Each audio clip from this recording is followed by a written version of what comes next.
A própolis verde, usada no Japão como auxiliar no tratamento de pessoas com câncer, mudou a história da vassourinha, uma planta do Cerrado Mineiro. Antes tratada como invasora, agora é planta de cultivo. O Globo Rural mostrou o começo dessa história há 11 anos. Agora, o repórter Ivaci Matias voltou ao Cerrado Mineiro para mostrar como essa própolis está mudando a vida dos criadores de abelha da região. Uma colmeia bem formada pode abrigar mais de 60 mil abelhas. Durante o dia, elas entram e saem sem parar, trabalhando na coleta de néctar e pólen para fabricar seus alimentos. Mas algumas operárias são destacadas para extrair resinas medicinais produzidas pelas plantas.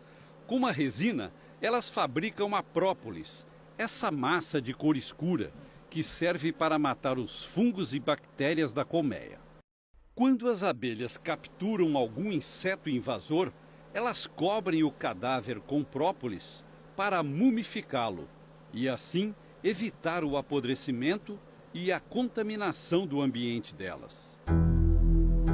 Desde a antiguidade, o homem aprendeu a manipular esses recursos criados pelas abelhas. Nas múmias do Egito, foram encontrados resíduos de própolis usada para conservar os cadáveres. Os sacerdotes da época produziam remédios à base de própolis para combater doenças provocadas por fungos e bactérias. A descoberta da própolis verde está ampliando os usos desse recurso criado pelas abelhas. Ela é feita a partir da resina de uma planta nativa do Cerrado brasileiro, a vassourinha do campo, cujo nome científico é Baccharis dracunculifolia. Um arbusto também conhecido pelo nome de alecrim do campo, que era considerado invasor de pastagem. As abelhas mergulham de cabeça nos brotinhos novos da vassourinha para alcançar as glândulas internas da planta. Nessa imagem ampliada pelo microscópio, se vê os vasos internos, onde a planta deposita substâncias com atividades antimicrobianas muito potentes e que podem ajudar o homem na cura e prevenção de muitas doenças. Os poderes medicinais da vassourinha do campo e da própolis verde estão sendo estudados nesse laboratório da Faculdade de Farmácia da USP de Ribeirão Preto, aqui em São Paulo. A equipe de pesquisadores é liderada pelo Dr. Jairo Bastos.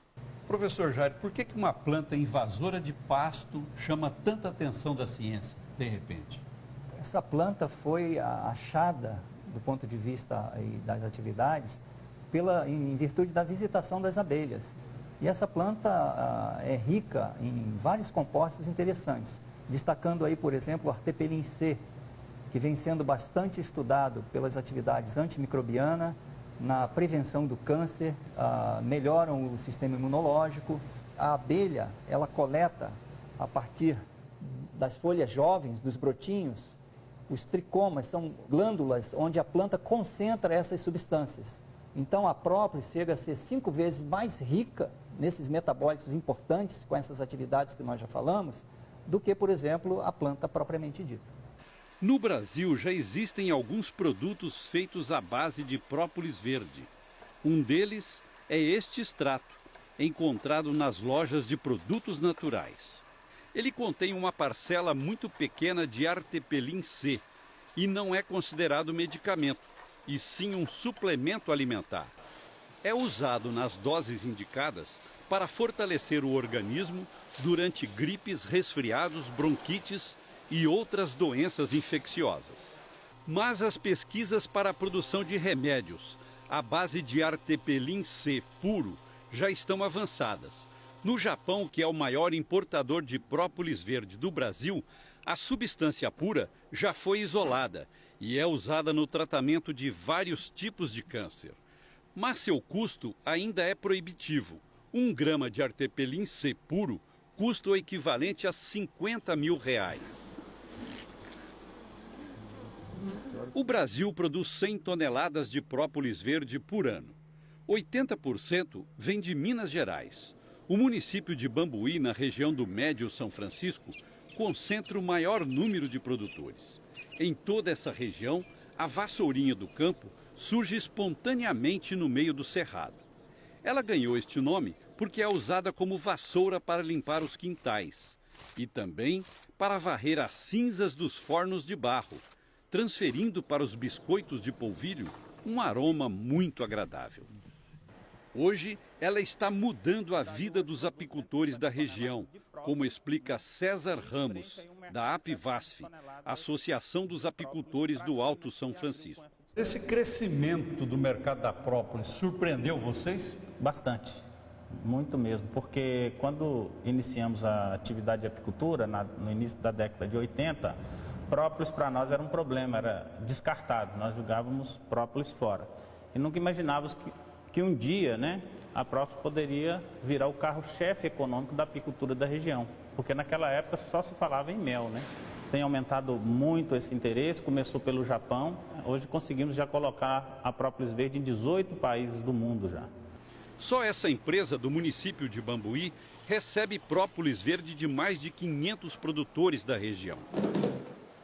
Aqui o produto passa por uma limpeza e é classificado e embalado in natura. Eles também produzem extrato de própolis, vendido a granel ou em frascos. Os irmãos Odacir e Edeir Ferreira manejam 150 caixas. Cada uma produz média de 3 quilos por ano. A própolis verde é vendida a R$ 140 o quilo, enquanto a comum vale 70. Odacir, hoje em dia vocês trabalham só com própolis ou tem alguma outra atividade no sítio? Tá ficando só o própolis. Não mexe com mais nada? Tinha outra atividade, nós plantava pimenta, mas viu que o própolis está sendo melhor. É, né? É, menos trabalho, menos mão de obra, mais fácil de vender também. No ano passado, eles tiveram uma renda líquida de R$ 40 mil com a venda da própolis verde. Mas estão aumentando a quantidade de caixas e esperam dobrar de produção dentro de 2 anos. Odacir, aqui quantas caixas tem nesse lugarzinho aqui? Aqui está com 50 caixas. O apiário fica sempre dentro do cerrado para facilitar o acesso das abelhas às plantas de vassourinha. As caixas usadas na produção de própolis são as mesmas feitas para produzir mel. O ninho fica na parte de baixo e as melgueiras em cima. A diferença é que eles deixam um vão entre uma caixa e outra para forçar as abelhas a fechar o espaço com a própolis. O pessoal coloca esse sarrafinho aqui, então fica uma brecha entre o ninho e a melgueira. Então ela tem que preencher esse vão aqui com própolis. A estratégia funciona muito bem, porque as abelhas não gostam de luz e nem de vento dentro da colmeia. Logo que surge uma fresta, elas correm para fechá-la com a própolis. No caso aqui, vocês colocam só 2 melgueiras? Depende do enxame, ele vai crescendo, mas vai continuando ele, vai colocando. Ele enche essa aqui, pode subir outra. Aqui já está no ponto de colher? Pode, já pode colher já. Na hora de fazer a colheita, não precisa abrir as caixas. Basta passar um estilete e retirar as ripas de própolis. Dá para ver que está bem verdinha, né? Tá. Em seguida, as abelhas voltam a trabalhar para fechar o buraco. 8 dias depois, já dá para fazer uma nova coleta. Para não enfraquecer o enxame, quem produz própolis não extrai o mel, deixa tudo para servir de alimento para as abelhas. E olha aqui a abelha coletando a resina do alecrim, bem do lado da caixa aqui, ó. Seu Hermenegildo Teotônio maneja 60 caixas, todas direcionadas para a produção de própolis verde.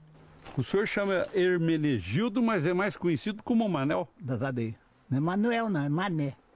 Mané das abelhas. É. E por que o pessoal não chama o senhor pelo nome do senhor? Porque o meu nome é mais difícil. Eu não acho. Hermenegildo? Isso, é. Bonito até. Devido a ser grande, porque são 12 letras, né? É. Então tem uma professora assim, sua mãe gostava de você, né? Tipo um nome desse, né? Mas antes de se transformar em Mané das abelhas, seu Hermenegildo era inimigo delas. O senhor trabalhava com desmatamento? Desmatamento, máquina pesada, né? Sei. E quando dava na abelha, o que o senhor fazia? Jogava 2 litros de óleo diesel, meio litro de gasolina e jogava fogo. Aí matava elas, porque se não matasse, mata, né? E hoje o senhor fica com pena de lembrar disso? Não, hoje quando você mata, nossa, é uma dor, tá? Uhum. E quando eu chego, por exemplo, que eu tiro uma prova que fica lá, o buraco pronto, né? Eu peço desculpa para ela, tá? Porque você muda totalmente o conceito, né? Hoje, o seu Hermenegildo e os outros apicultores da região estão empenhados na preservação das abelhas e também da vassourinha do campo. Com a ajuda dos técnicos da Unicamp, a Universidade de Campinas, em São Paulo, eles estão coletando sementes das plantas mais visitadas pelas abelhas e cultivando a vassourinha. Como as sementes são miúdas e facilmente carregadas pelo vento, eles colhem os ramos e cobrem com uma lona. Uma semana depois, elas estão no ponto de semear. O plantio é feito a céu aberto, usando substrato florestal e regando todos os dias. Com 5 ou 6 meses, nós levaríamos essa planta a campo com aproximadamente 40 centímetros. Mas se passar disso, ela chegar a maior que isso, também não é nenhum problema. Isso equivale que vai ter uma planta mais forte ainda para ir para campo. E não é que aquela planta invasora agora virou uma lavoura como outra qualquer? O Edeir Ferreira corrigiu o solo, adubou e fez esse plantio de vassourinha há 1 ano e meio. As plantas têm quase 2 metros de altura e já estão sendo visitadas pelas abelhas. Qual a importância de você ter um alecrim cuidado como se fosse uma lavoura aqui para vocês? Para mim é importante pelo aumento da produtividade de própolis, da própolis verde. E também vai facilitar o serviço, porque você está com a apiária aqui dentro do alecrim, né? Isso, a gente está mais próximo, a gente pode ver melhor como está funcionando, como está o rendimento da própolis. Por enquanto, produtores e pesquisadores só estão enxergando vantagens no cultivo da vassourinha. A esperança deles é de que as plantas cultivadas continuem produzindo as essências fundamentais para a fabricação da própolis verde. Assim, abelhas e humanos podem tirar proveito delas.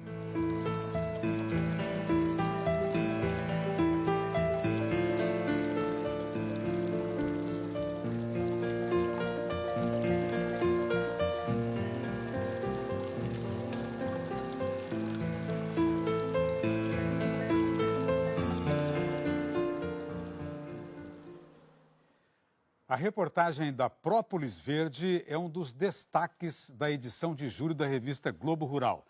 Aqui você vai conhecer mais detalhes sobre a vassourinha e outros produtos fabricados pelas abelhas.